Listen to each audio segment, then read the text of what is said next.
You are now listening to The Box Out with Kahlil Thomas and Jason Courtney on the One Podcast Network. Let's get it.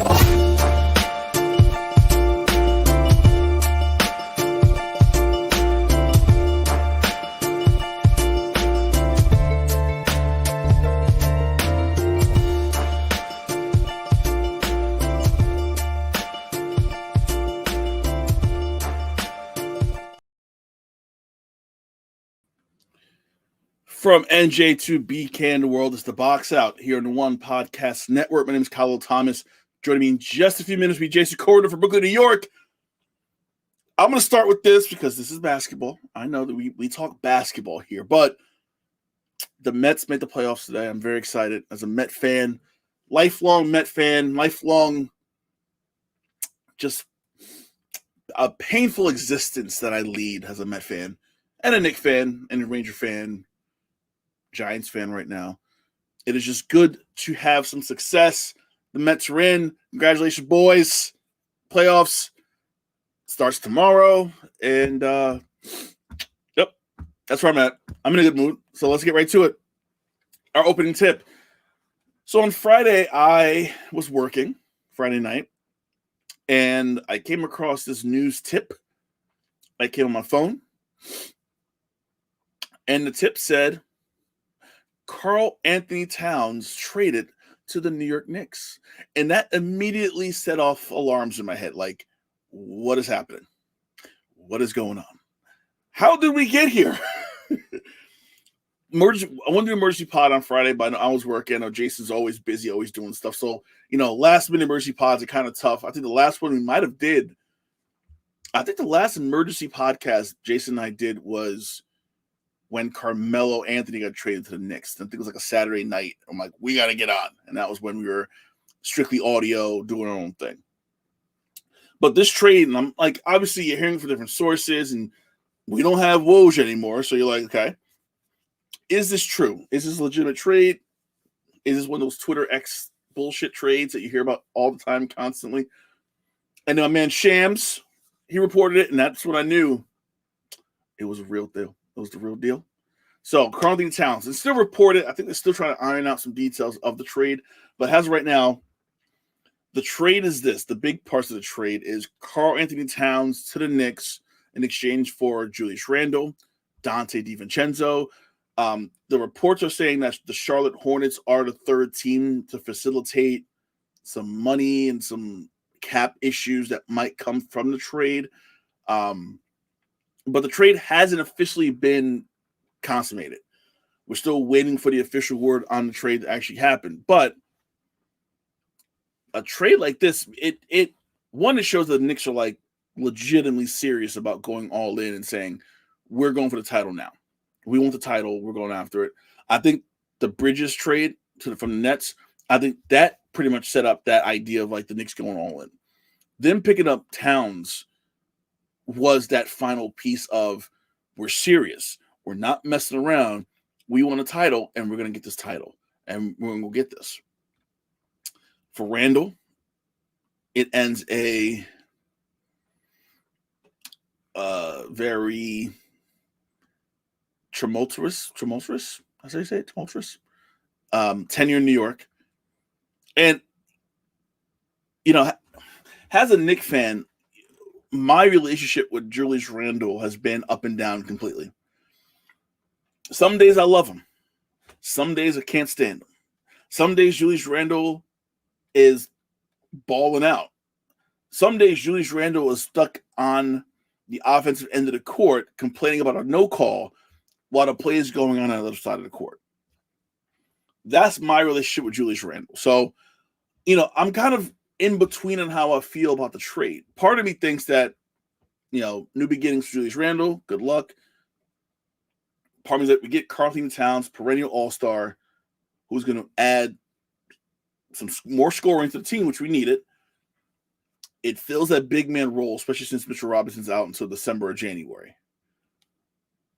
I hate the trade because you take away DiVincenzo, who off the bench is a Vinny Johnson microwave type guy who will get off this bench and just drop 40 without even thinking about it. So I'm kind of torn in this trade. I want to see what Jason thinks as I'm bringing Jason Corder from Brooklyn, New York. Jay, what's going on, man? Not much, man. Is this the first biggest signing while we've been doing this show, considering we did that draft? You know what's funny? I just said it. We did one emergency podcast in the history of this podcast, and that was Carmelo when he got traded. Yep. And I was like, if we weren't so damn busy, this would have been emergency pod. Because the idea that this happened on a Friday night, like a news dump type night, out of nowhere was like, oh, is this real? Like you said, is this real? I think we would text each other. You're like, I didn't know it was real at first. Because I'm like, there's no Woj, so who's dropping this news? No Woj, right. So once Sham said it's true, I'm like, I feel comfortable. What are your thoughts on the trade right now? I want to say thank you, Julius Randle, for his service as a Knick. You know, he did everything possibly could have done except for, bring the Knicks to the conference finals. He came here when KD and Kyrie said no mas, we don't want no part of the New York. And he was one of the original building blocks along with RJ and IQ and the rest of those guys. With all that said, I'm very happy with this trade because I think what Karl brings what he's going to do, open up that floor, the pick and roll game, where Brunson's going to be terrific. I think, especially with Mitch being out. We don't know how long Mitch is going to be out. You need a center. In my heart of hearts, I've always felt the Knicks was going to get either Karl, Embiid, Giannis, one of those guys. And once Giannis re-signed, Embiid stays getting hurt, I'm cool with them landing on Karl, especially when they have that track history where Leon Rose used to be his agent, Tibbs used to coach him. So whatever lacking or skills or demeanor that people think he's lacking, I think they will hover it in. They'll bring him all in. They will treat him like a mafia family, and he's going to flourish. I'm more concerned about his girl becoming a Kardashian at courtside. That's what I'm worried about. Other than that, I think Karl Anthony Towns is going to fit in just fine. Basketball-wise, it makes a lot of sense. So Bruce, was up? Bruce hosted Armchairing Wednesday nights. He's not brings soft. softness and is a fouling machine. Bad trade for both teams, he said. My biggest issue with the trade is losing DiVincenzo. Because I think there was a Twitter, someone on Twitter, X, whatever the hell we call it, said the Knicks went from having a very deep team questioning who's getting these minutes, how we're going to distribute these minutes to, we have some holes now because now you're out of 2, possibly a 3 because DiVincenzo can play either or. And then at power forward, you kind of stuck because at center, you could have got by with Precious and a very limited amount of Jericho Sims, as much as humanly possible limited. Mm-hmm. And then you had Julius Randle with 4. Right now, who's your 4 at this very moment without Randle? Mitch is out to at least January, I think. So we got to go October, November, December with looking at the lineup. Does Josh Hart start at the 4? Does Josh Hart? I love him coming off the bench. So who's your power forward on this team at least until Mitch comes back, and then you could slide Cat into that 4 and Mitchell Robinson into the 5. I think that's the biggest question too. The bench loses DiVincenzo, and then you don't have a 4 right now. I think eventually. Well, that's a good point. I think Tibbs is probably going to play small ball and have Karl at the 5, and maybe put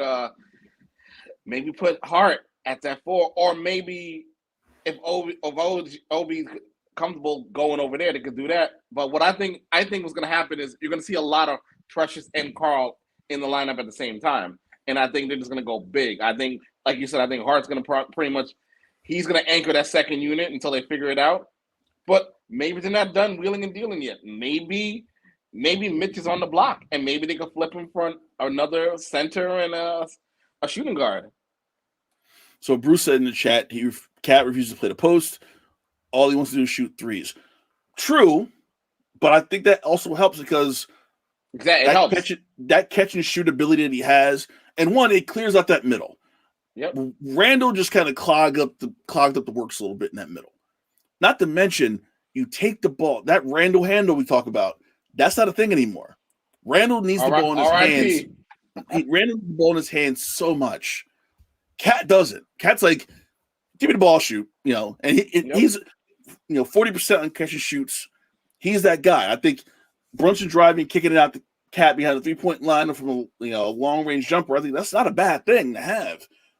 So I'm not worried about Cat. I think, like you said, he'll come into the family, and I feel like it'll be like kind of Bad Boys Pistons when Lembeer will be like, hey, we stand on business here. I think that's what happened.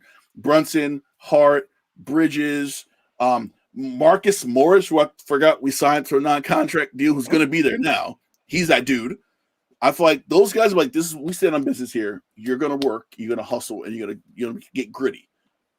You know what remind me of a little bit? It kind of reminds me of when Alonzo Mourning got left Charlotte and went to Miami.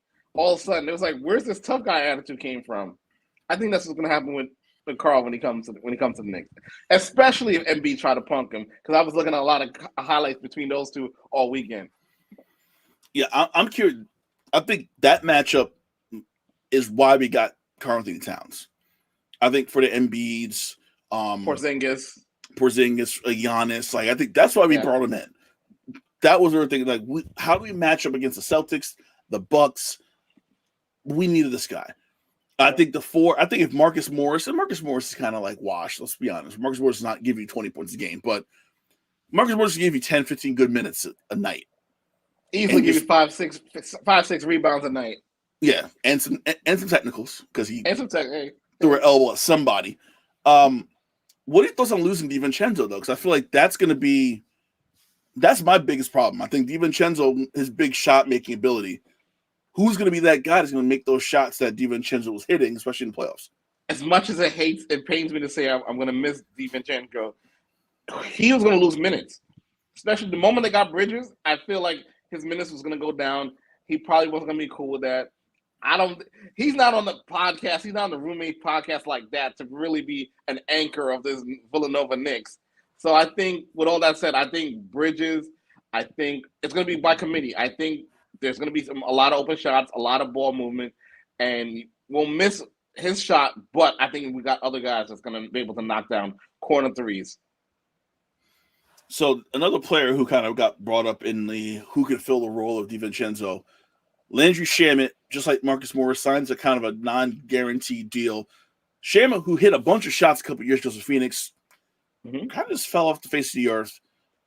How important is someone like a Shamet could be to that rotation, coming off the bench, give you like 15 minutes, maybe giving you 10 points a game. You're not going to replicate what DiVincenzo did, but someone like a Shamet, someone like a McBride, who's still kind of progressing, someone like a Tyler Kolek, who they drafted, could be that guy. How important is it for Tibbs to find that guy that can kind of like slide into that DiVincenzo role, not so much with the points, but just hitting a couple shots every so often? That's going to be very important. I think Tibbs is not going to hone on a guy until like mid-December, but I think he's definitely going to give Deuce the green light, Shamet, those guys an opportunity to try to earn a spot on that tight roster that he's going to pretty much – I think he's going to go 8-man. I'm not sure who's going to be that backup point/shooting guard, who that person going to be. Is it going to be Deuce? I would say it's Deuce for now, but we'll see how he feels with that rotation. I feel like we might see Josh Hart playing a lot of minutes again, and I don't know if that's a good thing or not. Yeah, I'm not sure on that. And listen, Bruce makes a point. I'm not saying Landry Shamet is the answer for the New York Knicks, and he plays better Donte defense. DiVincenzo. He plays better defense. He does play better defense than Fournier. I'm not saying that. I'm not saying that Landry Shamet is going to be that guy. I'm just saying he could be. He could. Guys have found their shots after a couple of years of being away. It has happened in NBA history. It could possibly happen. Right? Is he going to be a big star? No. Could he be Hersey Hawkins? Definitely. I can see that. All right. Shout out to my dad. Dad, what's up? What's going on? You're here. Thanks for watching. In terms of Minnesota, you get rid of Towns and his ridiculous contracts. That's like, damn. 49.2 this year, 53.1 next year, 57 in 26-27, 61 in 27-28. That's Towns' contract. So they take some of that money off the table. They bring in Randle's money, which is nowhere near what Towns is making. They put on DiVincenzo's $11 million. And now you have Randle, DiVincenzo, Gobert, Anthony Edwards, Jaden McDaniels, Naj Reid, the leftovers of Mike Conley. What happens with the Timberwolves now? I think this will be a top 4 team in the West. I think with Karl out, now you got a chance. Randle has a chance here because he's looking for a contract extension. If he doesn't get it with Minnesota, he could possibly try to get it with another contender. So he's going to have a lot to prove and play for this season. Donte fits in seamlessly over there. I think him and Ant's going to get along fine with Kahlil. I'm more so worried that now that it's going to be a lot of burden on Reed to carry that load that Karl was pretty much gone now. I think Randle will get his touches, but that's going to slow up the offense. So I'm not sure how that's going to work over there in terms of Ant and Randle, because both of them need the ball. And I don't know who you're going to, I'm pretty sure Ant's going to want the ball 90% of the times compared to Randle. And I think Ant gets the ball in those times. I think he has to. You give it to Anthony Edwards. And Randle does disappear. Bruce said in chat, he disappears. But for that team, think about it. Was Karl Anthony Towns a major name in the playoffs? Was he really making a lot of noise in the playoffs? No. It was Anthony Edwards. Gobert was doing his thing. Nasri was doing his thing. They figured out a balance. They figured out how to score. Anthony Edwards was the star. Randle could score 15 points and grab 5 rebounds. No one cares. Okay, Anthony Edwards is going to give you 50 and roll with it. And see what happens. So I agree with you. Not 6 or 7 like Bruce is. I think they're top. I think they're still in that 5 seed in the Western Conference right now, as is. Think so? I think they're a 5 seed. I think after you hit Denver. Hold on, I'm gotta go in my head because I'm thinking too fast. I gotta slow it down. You go Denver. Denver. I go Denver, OKC. I think Phoenix is going to be up there because I think Budenholzer is going to actually coach that team well. Really? I don't think Dallas. they're better. You think they're better than Phoenix? Oh, no. I just said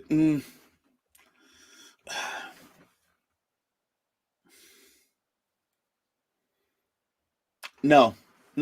Hold on. I'm in my head. I'm trying to do a 1 through 5, and I'm like Denver, Dallas, OKC. I think after 3 becomes kind of weird because you could say Memphis with Ja. I forgot about them. They're going to be back on. You could say New Orleans, but there's a lot of question in New Orleans, especially Brandon Ingram does not want to be there anymore. So you got a mopey Ingram with the gimpy Zion. So I'm not sure. Denver's not better than Bruce. I think Denver and Minnesota's on the same level now. I think Denver's coming back down to the pack. And I think Denver losing everybody every year has brought them down completely. So I think Minnesota can get a 5 seed in the Western Conference. They'll stay out of that play-in. They're not going to be close to that 7, 8, 9, 10. I think 5, 6 probably their window. I agree. After Denver, OKC, and Dallas, I think it becomes okay, who's 4, who's 5, who's 6? And I think they can kind of sneak into that 5 or 6 role. It's going to be tough, though. I think now we're going to see if Ant's going to take that ascension to, it's really his team now. There's no Karl. There's no anchor there no more. And I feel like there was a tweet about how Cat didn't request a trade. He had never requested a trade, but he never really looked happy there in the last couple of years. I think Bill Simmons called him the unhappiest superstar in the NBA because he's always looked like he was just pissed. He's a better skilled Ben Simmons. Damn. A much more skillful Ben Simmons in terms of moody. He's very moody. He is moody. But he seems like, he's a Jersey kid. He's coming back home. He said his dad was with the Knicks practice squad. He should be happy. He should be having good times. Yeah, I think this Knicks team is not going to let him be mopey. Get out your feelings. Let's go ahead and I'm sure there's a closed door. There's a closed door meeting the moment he lands in New York. Yeah, like I said, like Bill Laimbeer and Bad Boys, the Rick Mahorn, just that's how we do business. Don't do that. Bruce, I would not be happy in Minnesota either. There's some cool things in Minnesota. There's something to do in Minnesota. Why buddy dumps on Minnesota? First was Marbury. Marbury messed up a great situation because it was too cold. He doesn't live in Coney Island by the water, and it gets cold here too. But that's a whole nother thing. He messed up a good thing over there. Sam Darnold, he's having a renaissance early. very early season, but he's having a renaissance in Minnesota. I mean, the Lynx, we'll talk about them a little later. You know what I mean? There's good things in Minnesota. They will have to use Randle's points and rebounds to be competitive. Randle could give you 20 and 10. So you're almost going to replicate what Karl Anthony Towns gave you with Julius Randle. Yeah.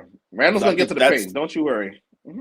Oh, yeah. And listen, there's going to be times where Anthony Edwards is going to be like this, calling for the ball, and Randle's going to wave him off. Oh, great question for you. Will they both be All-Stars next year? Randle and Karl Anthony Towns. Ooh. No. Not even close. I agree. I think what they are now, I think Brunson with Cat, and then you have Anthony Edwards with Randle. They're ancillary pieces now. They're not going to be. They're going to be those guys that's going to be like, all right, you're the second option, third option. Don't mess this up. Better follow-up question: who plays more games, Embiid, Giannis, or Cat?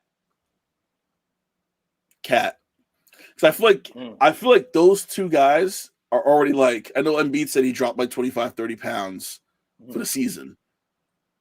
I think those guys are like, we don't really give a shit about the NBA MVPs, the rules, the games rule. We'll play 50 games. We don't need the MVP. We're going to get ready for the playoffs because that's when Giannis gets hurt all the time. That's when Embiid gets hurt all the time. They're like, we're going to play 50 games, rest up, not give our all, and be ready for the playoffs. Cat will play more than those two guys. All right, so I think last year the Knicks win total was 50. I predicted 50. I think this year I'm only going to go up 4 games. I think they get 54. 54 for Cat? No, for the season. I'm talking about the Knicks. Oh, for the season. 54 wins. Well, I think the wins total prediction's up. Well, I got to see. If that's up, we'll do that on Thursday. Mm-hmm. I got to find that somewhere. I got to move to, and Bruce mentioned it. I was going to save it to later, but I think it's a good time to mention it. The Dikembe Mutombo passed away today, 58, passed away of a brain tumor. And, you know, you look at his career, and one, he was like kind of like Hakeem Olajuwon, kind of like I'm trying to think. There's another player who's just everybody likes him. Like no one really had anything to say about him. You know, the worst thing people could say about Mutombo, he talked a lot of shit.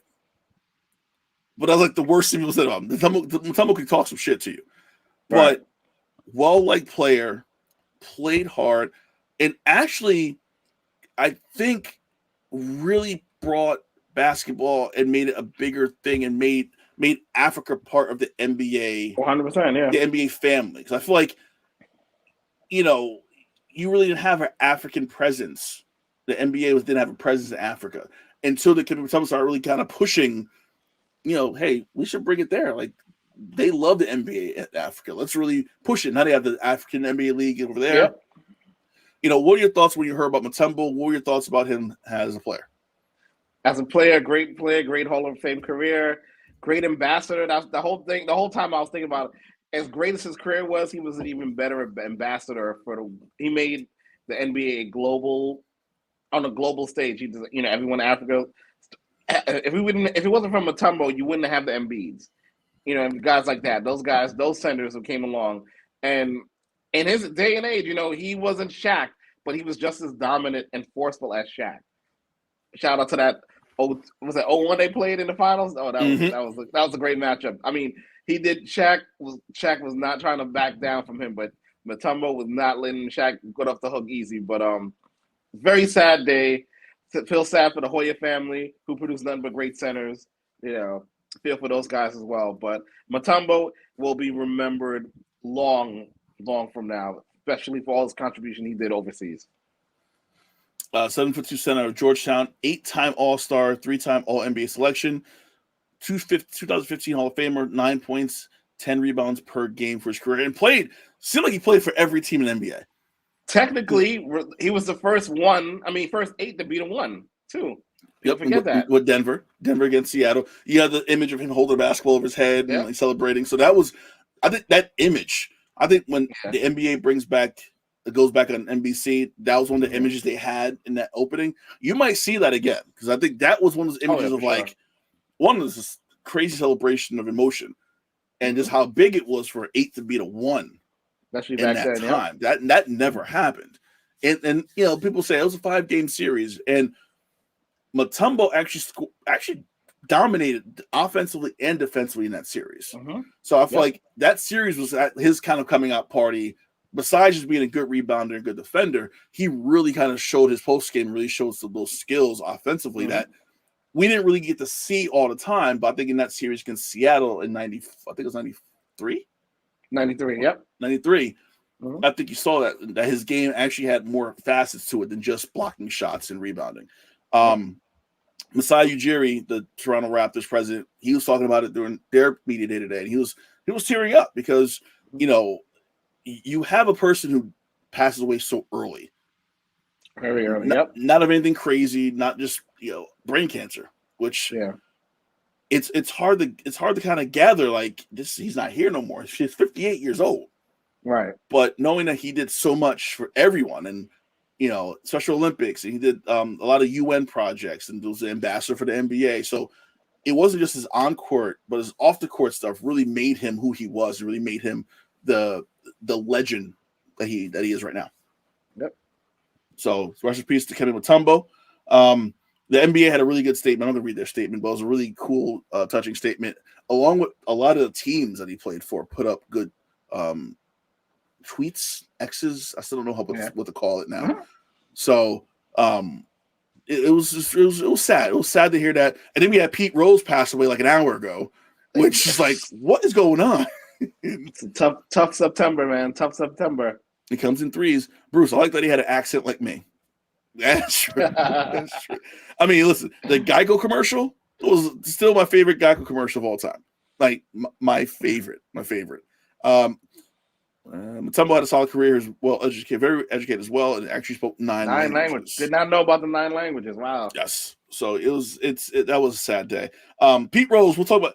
We got to start a baseball show on this channel. We should do that next year. Do that because I have so many thoughts on Pete Rose. It's ridiculous. Because sidebar. Now that he's dead, do you think Major League Baseball puts Pete Rose in the Hall of Fame? It will take a lot of peer pressure from a lot of folks to do it, but I don't think they do it. I don't think they come off it. Really? They're too arrogant because it's like they come off it now. They'll get the fan bases will go crazy. If they don't do it, the fan bases will go crazy. So they're in a no-win situation. I feel like they do it now because he's not here. So it's not going to be him getting that shine. Because you induct Pete Rose, he's going to be an induction ceremony, and it's going to be all about Pete Rose. And I feel like Major League Baseball didn't want that. Him not being here is going to be like his son, who's going to be doing an induction and accepting it for him, and who's not going to make it about him. He's going to make it about his father and talk his father up, but it's not going to be Pete Rose going to be up there for like hours just talking about Pete Rose. I think that's the only reason. Don't forget, you open that Pandora's box that we got to let all the steroid users in as well. I have no problem with that. I have no problem with Bonds, Canseco getting in. I have no problem with that. But they're such scumbags. I don't know. I don't know. Pete Rose is the best hitter in baseball. There has to be something to that. Barry Bonds, and Pete Rose was a good hitter before he gambled. Barry Bonds would hit all those damn home runs without the steroids. Right. So I think that's the difference. Perfect. We hate to say that Pete Rose is a great player, but trash is a human being. Oh my God. I feel like the man is just you can put that sentence on so many people. The man is still warm, and we're just shitting on it. I feel really bad right now. You're not the only one, man. Someone is definitely pouring some out in Cincinnati talking about, man, he should have been on the team, but he was such a shitty human being. Oh God, I feel such an asshole. Moving on before I go straight to hell.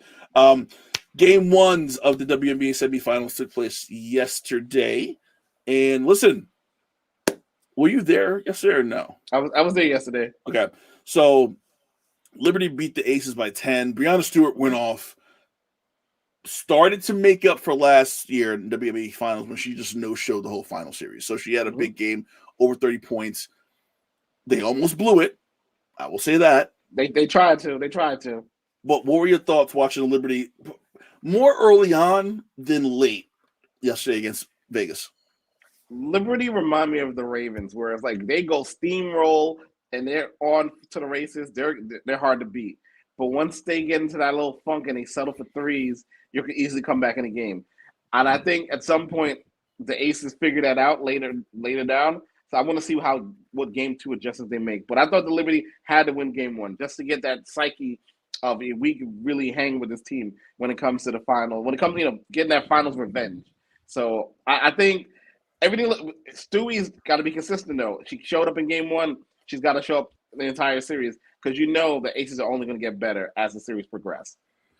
Yeah, 34 points for Stewie yesterday afternoon, 21 for Ionescu, and like you said, they started settling for threes, which is that's their bugaboo. I feel like they. Okay, I gotta put Bruce's comment up. Hold on. Oh Lord. Liberty rules because of Spike Lee. Plum will dominate tomorrow.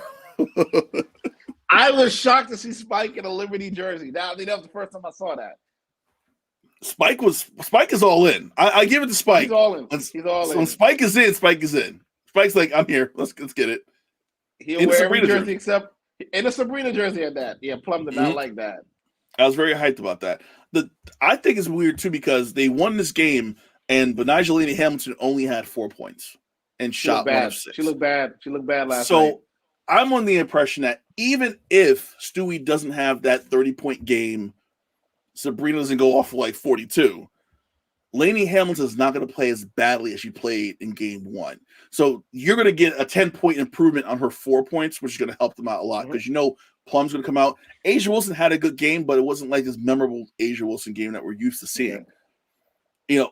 I think Lainey Hamilton might be that X factor tomorrow because they need her to have a really good game and make up for those points that they're going to lose from Stewie when Vegas kind of keys in on her tomorrow. Yeah, 100%. Do you think tomorrow's a must-win for the Liberty, or do you think they're good settling? They're good settling with a split going to Vegas. I kind of feel like it's a must-win. Yeah, I feel like you want to go up 2-0. You want to go up 2-0, go back to Vegas only needing 1. Need 1, right? Because if you go back tied 1-1 and that crowd in Vegas, I think that I would put that crowd against. I'm not gonna say the Liberty crowd because the Liberty crowd's getting there, but they're not like long-term fans. Vegas isn't really long-term either, but their fans are nuts out there. The Vegas fans against either Minnesota or Seattle, because those Seattle fans, when they get into it, are crazy. Right now, not a lot to get into, but you don't want to go back to Vegas tied 1-1 with that fan base in that arena, right? And Vegas like we can kill them in 2. We need 2 games, and they'll win both games. You got to win the game 2. Okay. And Bruce is guaranteeing a Liberty loss in game 2 right now. Wow. Ellie and the crew will have something to say about that. Listen, this is why we gave Bruce a show. Because games tomorrow, armchairing with Bruce Morrow, 8 p.m. Wednesday night here on the One Podcast Network YouTube channel. He will be on. And I produce a show. So I'm going to pop hella shit if they win tomorrow and go up 2-0 before the show starts. Just to let you know, I'll be right there waiting for you. Jackie Young, 6 of 16 from the field. Kelsey Plum played well, 9 of 17. It's kind of sketchy. Yeah. Chelsea Gray did nothing in this game. I think that's going to be the key, too. I think Chelsea Gray, 100%. If Lainey Hamilton's the X factor for the Liberty, I think Chelsea Gray's the X factor for the Aces. It just seemed like throughout the game, it seemed like Becky Hammond was kind of trying everything to figure it out. And they came back, not because of themselves, but because, like you said, the Liberty kind of took the foot off the pedal and started jacking threes up and just missing all of them. Yeah, I thought, you can't do that. I don't know if they are capable of winning close games.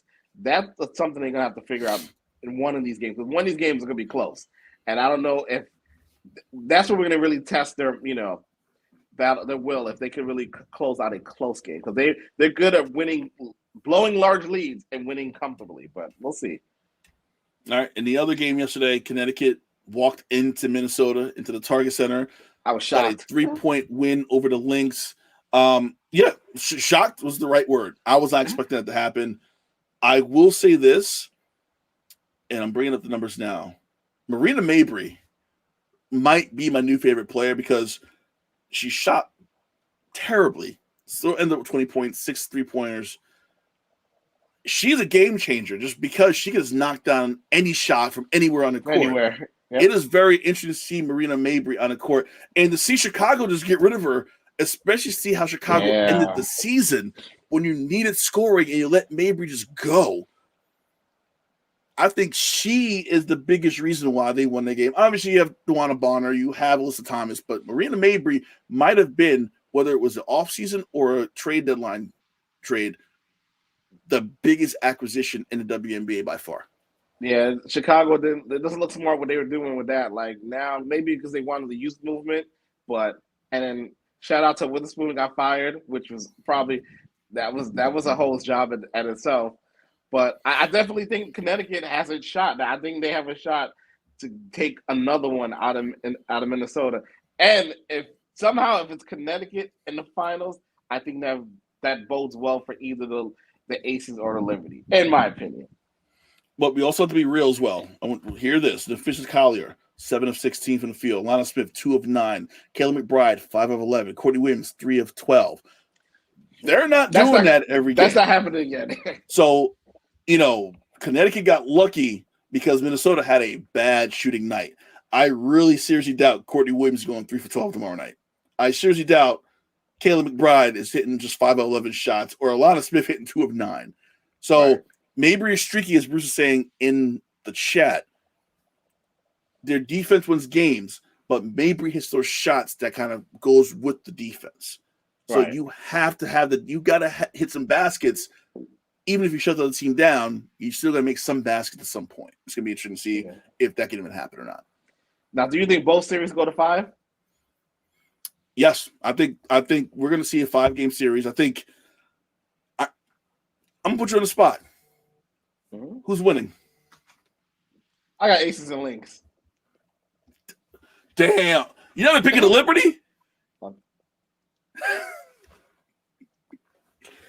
After what I just endured with the Mets today, I got to be realistic. If it comes down to game 2, they don't win game 2, they're not winning the series, in my opinion.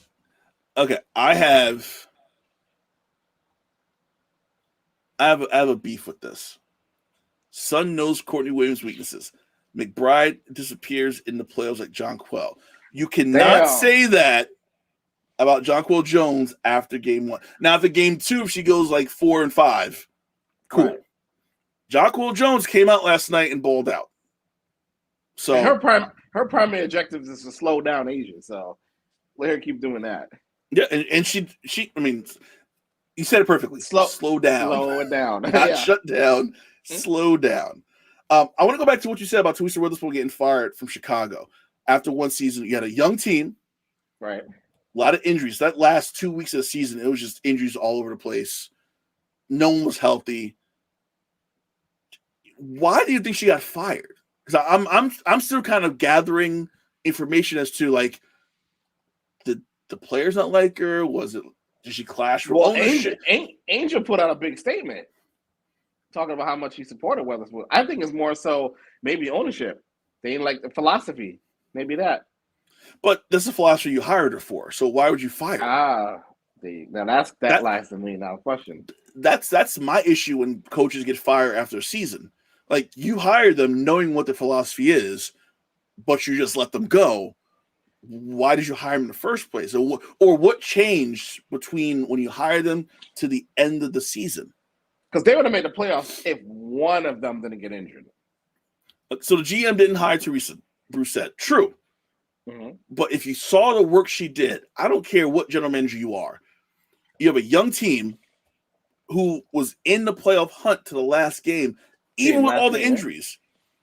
I don't care if you win your own coach. You stick with the hot hand. You stick with, you know what? Next year, when everyone's healthy, we get another draft piece. We might make a couple of moves in free agency. Might make this work. Let's do that. Let's just do that. But I feel like firing her after one season makes no sense at all. None at all. But I'm pretty sure she'll land in that Golden State coaching staff. So I'm unsure about that move completely. So we'll see. Game twos are, and I want to double check this before I get the wrong days because I've been off all day because the Mets stressed me out all damn day today. So I'm like, it's been a long day in my head completely. Tomorrow night, both games 7:30. Liberty hosts Aces. Tomorrow 9:30. Minnesota hosts Connecticut. So those are your two games right there. One more conversation I want to talk about. We have more realignment in college sports. Our favorite. The Pac-12 making a comeback. They up and stole 4 teams from Mountain West. Texas State got an offer from Mountain West. Is this ever going to end? No. It's not going to end. No. It's not going to end until you put a death nail in a coffin in one of these conferences, and it might be the Mountain West. That might be the conference that says bye-bye. Because it's not going to be ACC, it's not going to be the Big Ten, it's not going to be. It's going to be the Mountain West. So they might as well just all go over there to the Pac-12 and keep it going. Yeah, because right now the Pac-12 doesn't have enough teams. The Mountain West isn't going to have enough teams. They might as well just merge. That's what I was going to say. Like at this point, you're fighting back and forth, going back and forth. You might as well just go. You know what? Let's just merge it and just do that, and say. And the Pac-12 is the one with the history, not the Mountain West. Right. So let's just get rid of it. So let's just get absorbed and be fine. Be part of the new Pac-12 and feel prestigious and all that good stuff. And you're still on the West Coast. There's still the Pacific time zone thing going on. So I'm cool with that. Let's do that. One more story. NCAA the president of NCAA, Charlie Baker, urges Congress to act amid NIL dysfunction. What is Congress going to do that they can't pass anything as is? Are they going to pass the NIL bill? I'm confused on what they want. Congress ain't doing nothing until this election is settled, and they don't care. There's bigger fish to fry right now. Yeah, I'm confused on the NCAA didn't want this to happen. But instead of them kind of getting ready for this to happen and going, okay, we know what the deal is. We're going to lose these lawsuits. We're going to have to start paying these players. The players are going to be getting paid from these collectives from schools. Let's put some rules in place and make this not as bad as it is. Right now, it's just kind of the Wild West right now. But I thought the NCAA was so slow in fixing this and trying to fix it. Not like, we can't do anything. It's too bad. It's too much. We can't handle it. Yeah. Congress, help. Instead of you saying, we're going to lose these deals because we've been running college sports like a plantation for 100 years. Yep. And the players are starting to rebel. They're seeing the coaches make all this money. They're starting to see the universities make all this money and go, you know what? We want a piece of that finally. It's our turn. Of that, yeah. So 100%. The NCAA, this is all their fault because they should have nipped this in the bud and had plans already in place. Now you got guys from the UNLV promised the money, didn't get the money, then he quits the team. It's crazy. It is crazy how the NCAA is just like, oh, well, cool. They've been eating long enough, so now it's time to, pay the bill and just take it. Just Patience Keith, thanks for watching. The Knicks don't have a bench now. It needs some shooting guards, and they also need to replace Mitchell Robinson, is what he said, too. I agree with the shooting guard situation. The bench is a little weaker now. Like we talked about earlier, you need a shooting guard, and you got to hope that either it's an undersized Deuce McBride, or it's going to be the ghost of Landry Shamet from 5 years ago that reappears and actually does some work. That's the prayer right now. But if you got Cat at the top of the key, do you really need a shooting guard? You still need someone on the wings. You need one guy kind of out there who that's a spot. I think Tyler Kolek, you give him a few months, could be that guy because I really love the fact that they drafted Kolek. I think that was a sneaky pick in the draft. Okay. So I think that could be the guy. But in the meantime, it's got to be Deuce or Cameron Payne or Cam Payne. You got Cameron Payne now. That could be the guy. I still think they're gonna move. They got a move to make. They're gonna make one more move. I don't know what that move is gonna be, but they're gonna make one more move. Or my dude. Pacome Didi, who we drafted from France. That could be a guy. I don't know about those French guys. You're like, You know, nah, I don't I'm know. good. I'm good. You know, especially when it comes to the Knicks, I'm good. You know, the last one we had, he couldn't wait to leave. I'm curious about this rotation, and like you said, Tibbs already has short benches to begin with. That's his thing. Right. So it's interesting to see, like, does he start 10 like he normally does and go, okay, 10, okay, we'll go 9, okay, 8 guys, that's it. We're playing 8 guys. Or these go, let's find 9 that we can roll with and go with those 9 right away. I think this is probably going to be one of the first preseasons I'm really going to be invested watching. The training camp underway. Things start ramping up. This means we ramp up. We got 2 shows this week. We got a show on Thursday night too. Look at that. It's gonna be a long week for us. We might have a trade by that night too. You never know. Oh, Jesus Christ! So this is the One Podcast Network. For those of you watchers who've never seen this before, I'm Kahlil. That's Jason. What's up? We got this show to box out, armchairing Wednesday nights here as well, 8 p.m. We're usually Thursday nights. We're here tonight. We're here Thursday night as well.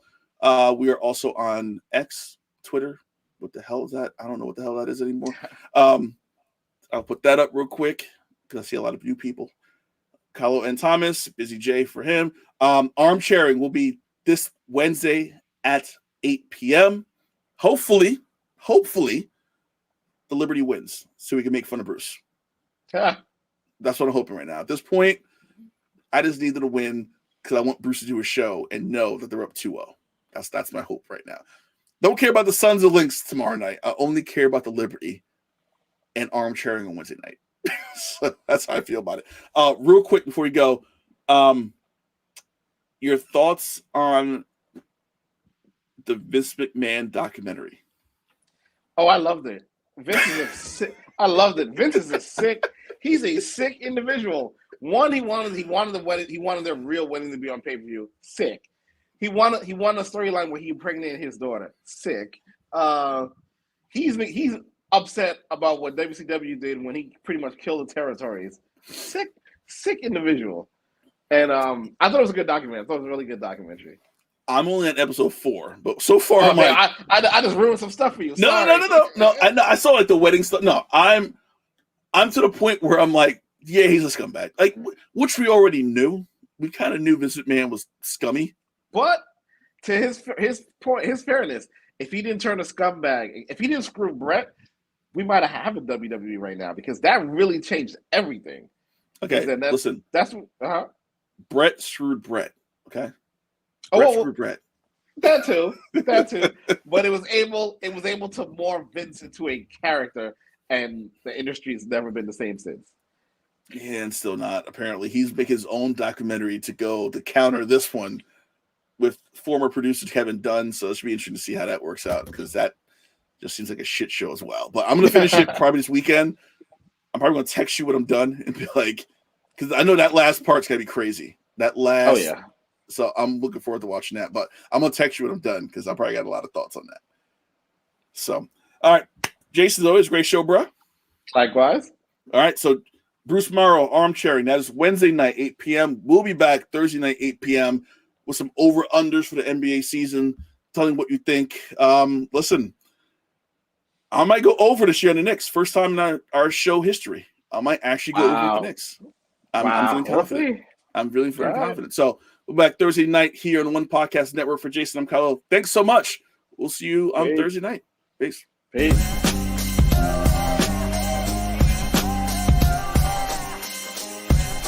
This has been The Box Out with Kahlil Thomas and Jason Kortner.